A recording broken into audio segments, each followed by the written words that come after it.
È la lingua corsa un arnese di comunicazione per me. Quando è che voi avete imparato a fare la corsa? L'ho imparata a campere, cioè di come lo si campa. Poi dopo l'ho campata da imparare, cioè di quando ho avuto coscienza di ciò che lo rappresentava, della sua importanza, o di ciò che la mi poria aiutare.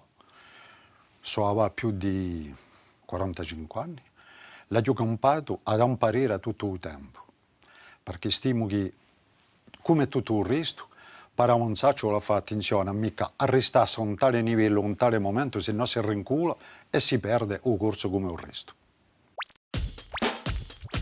Quando la dublate a lingua corsa? Provvisionalmente, quando la tematica è quella di le missioni che sono in corso, tanto ben inteso, si implora tutto il tempo.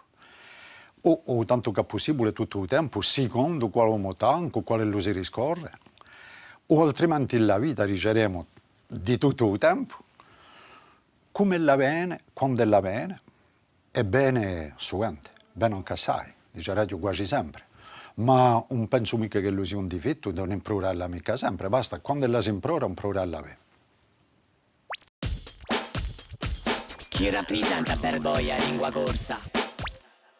Ciò che la rappresenta oggi è, dice io, allo stesso tempo, su solco e sa fondazione di tutta ciò che è la riflessione che mi ha permesso, come essere, a differenti tappe della vita che è mia e che sono state queste chiavi, di concepire anche in corso, perché penso di aver concepito e di continuare a concepire o tanto un corso che francese, penso d'altronde che non c'è mica più importanza, per me almeno, d'una per rapporto all'altra delle sue lingue, perché parto dal principio io che sono serie che costituiscono esattamente tutto ciò che è il fondamento e l'andatura di una riflessione, di un pensamento, infatti di ciò che uso, senza che ci sia bisogno da soprannanne una per rapporto all'altro. Il tempo passato, il presente, dice io spero con della bene. Come vi dite la bene di la lingua corsa?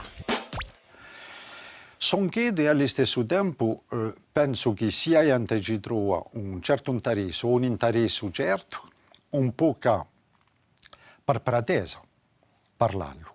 Se non lo parla mica, è decisione, i uti, tutto ciò che è pigliato in conto di ministeri, di prefetture, di merrie o altro, mi pare mica interessante. È il fatto che ogni persona, se la ha voglia, ha volontà, ha brama, un interesse per suo parlato, per sa lingua, tanto, se lo parla, si parlerà.